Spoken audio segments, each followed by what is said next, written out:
There's what you know, there's what you know you don't know, and there's what you don't know you don't know. What are shadow questions? You can think of them as probes that you send down here, and you see what answers get offered up to you. So here's an example.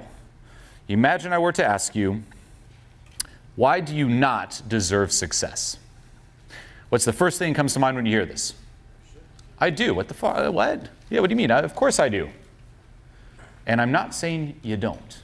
And that's the thing. With the shadow question, don't analyze the content of the question. Think of it as, I'm sending that probe down here. What gets offered up? Why don't I deserve success? And maybe that little voice is like, because you're ugly. We'll spit something up. Right? Great. Write that down. That's data.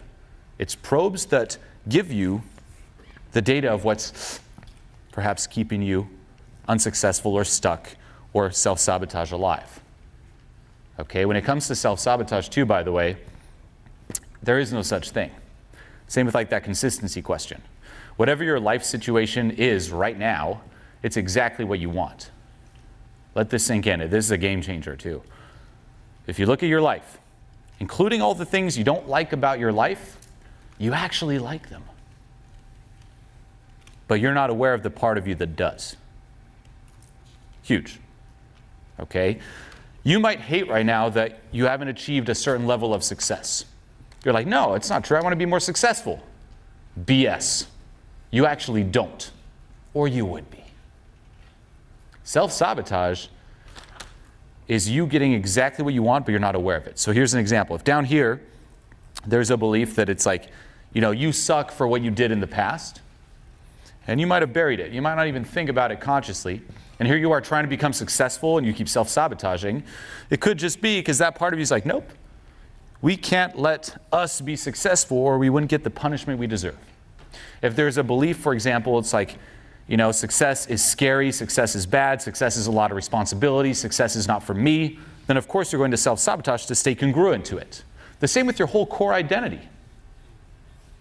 If you think, I am a loser, and it's ingrained in you and you've been acting from that your entire life, you will do whatever it takes to stay congruent to that. That's your ultimate comfort zone. If I am loser, I can't get success or I'm no longer loser. And consciously you might be like, I want it, but you're going to keep pushing it away. 5 that I would highly recommend you ask yourself and reflect on are the following. 1, as we discussed, why is success not for me? And I would challenge you to write down what comes up. Okay, a form of resistance is, oh, I'll think about it, and it just keeps it very vague. If you write it down, it makes it real, you see it, and you have to be precise because you're putting it into words. Why is success not for me? And go past the autopilot response, it is. I know, don't analyze the question, ask yourself, is there a part of me that might believe success is not for me? Number 2, why am I not good enough? Am I saying you're not good enough? Of course not. But analyze and just see what comes up. You got to open yourself up to these answers. It's identifying what is running you so you can then let go of it. Why am I not good enough?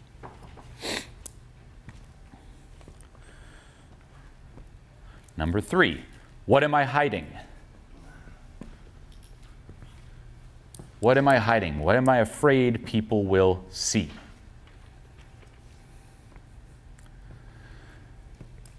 Number 4, why does life have to be hard for me?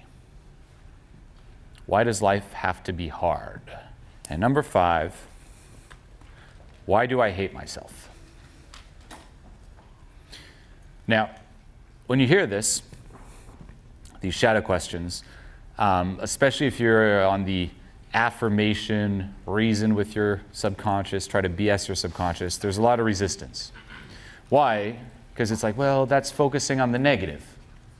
Have you heard about that? If you focus on the negative, what's going to happen? You're going to probably attract more negative. Anyone hear of the law of attraction? Yeah.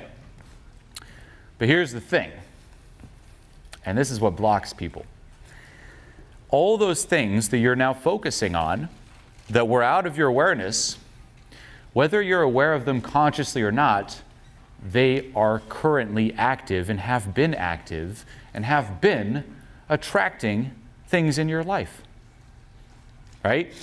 We think that law of attraction only applies to what we're aware of, the thoughts we're aware of. No, the law of attraction applies to also the thoughts that you're not aware of. And this is why, if you look at a traditional spiritual law of attraction gathering, they're all broke as fuck.